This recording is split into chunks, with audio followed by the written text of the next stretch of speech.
Welcome to the top 5 sports callers of the week. Number 5. 93.7 The Fan host Joe Starkey joined an Australian radio station to discuss his column on Matthew Dellavedova being better than Michael Jordan. And Joe Starkey, the reason we're going to speak to him is he has stated that Matthew Dellavedova is a better guard than Michael Jordan. Joe Starkey, welcome. How are you guys today? Hey, Joey. Good to be on with you. Hey, great, mate. We just want to bring you on to give you your honorary Australian citizenship, brother. Congratulations. Accurate comment. I appreciate that. I mean, I have to say it was written a little bit tongue-in-cheek, of course, but I do love Dellavedova. I love the guy. So what do you make of Stephen A. Smith's comments, Joey? What did he say? I didn't see them. After the first game, he basically said that he's not an NBA player and he shouldn't be anywhere near a basketball court. That's ridiculous. I mean, honestly, no, that's ridiculous. My column was written sort of as a satire and a little bit of a protest against the constant pitting Michael Jordan against LeBron James. Like, that was the big story of the finals, and it's not. But this, he was serious in saying that? I mean, Dellavedova's been an important player for the Cavaliers. And the other night, all he did was shut down one of the greatest shooters in NBA history. Number 4. Jimmy from Evanston called in DeBoers and Bernstein to discuss the NBA Finals. I think the host couldn't figure it out either. So I was listening to Goff and Spiegel, and I was thinking about making one call about Curry being like Jimmy Chipwood and LeBron being Optimus Prime. And then all of a sudden I walk into my condo to see Thibodeau. He was on the show. Here's my question. The first thing that I noticed was... Sorry, it was a weird thing. And I waited... Well, no, I'm sorry. I waited to ask you guys this question because I couldn't imagine that Goff and Speaks could be watching this at the same time I was, going to call. Anyway, I listened to Tibbs, and the first 2 questions he was asked, he didn't answer. He didn't even come close to answering the questions that he was directly answered. And I thought, okay, does that lead to some of the stuff that I've heard about how he maybe doesn't listen or he's just got his own program or whatever? What the hell are you talking about? Well, he waited to say it. I'm sure glad you did. Gee. I'm sure glad you did. You'll get the therapy bill in the mail. What the hell are you talking about? See, here's what you have to try to be. Cogent. Like right away, not 5 minutes in when you're really drifting off into wherever the hell you're at.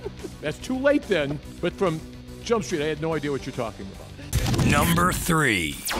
Mike from the Bronx joined Chris Moore to tell Chris to stop criticizing Yankees shortstop Didi Gregorius.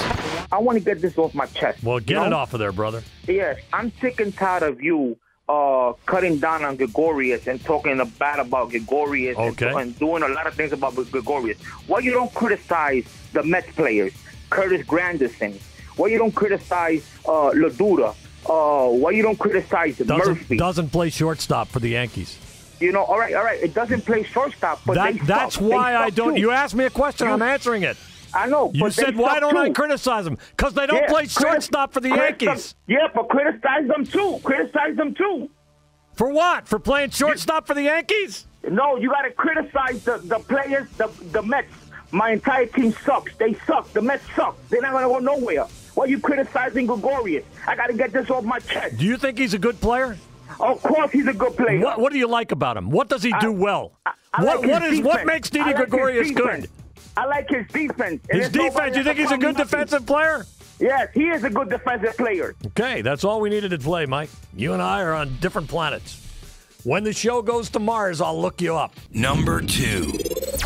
Doug from Detroit hopped on with Valenti and Foster to make a wager on the Michigan State football game. Hello, little brother. How you doing? No, he didn't. Listen, it takes 3 years to beat Michigan State, little brother. Not 3 years. You did it twice. We got good recruits. It's going to be on year 1. The best thing they did last year was run up that score. You think Harbaugh doesn't notice that? Doug, what's going to happen on the football field this year in the fall between Michigan and Michigan State? I want it in detail, Doug. What's going to happen? 20. I'll give you details. Ground and pound, baby. Ground and pound. He ain't playing this year. You guys can put the spike in the middle field weekend. It doesn't matter. You want to give me 20 points? I would gladly give you 20 points because I've already accepted the bets from everyone else. What do you want to put on this Doug. game? What would you like to put on that wager? I'm just saying, little brother. No. Back it up. Back it up. What do you want to put on this? What would you like to put on it, little brother? What do you want to do? He's talking about 5 times. How's 1,000 sound? Does that work for you? I'm good with that. You want to up it to 25? I don't care. Uh-oh. No. Yeah, sure. We'll check your bank account, make sure you're liquid. But I'm down, Doug. Call back in the fall. You want to give me 20 points. That's the easiest $1,000 I've ever made in my life. Well, 25,000 now. Yeah, I know, right? Number 1. The top spot goes to Sean from Philly, who's angry with the Sixers owners, and he made sure Angelo Cataldi and the morning show knew it. Good morning. And how dare this Punch and Judy dirtbag of a man to have the audacity to say, I'm not going to call them by their name. I don't want to call you by your name. You lost freaking 100 games in 2 seasons. Sean, I've been looking for you all morning.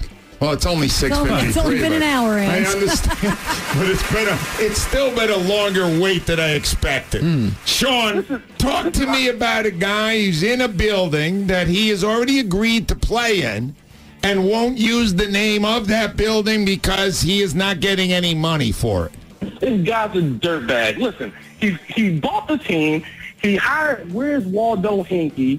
He's spending $100 million on a building that's not even in the city that his team plays in. How dare this fool go out here and try to change the name of a building or not call him something because they don't want to give him money and be associated with that crap that they put on the floor every night. All right, now, That's Sean, unbelievable. you have heard Al's argument on the other side of this. Has it in any way swayed you? No. Good one, Sean. Tune in every week to hear the wildest callers and the wittiest banter as CBS Local Sports brings you the top 5 sports callers of the week.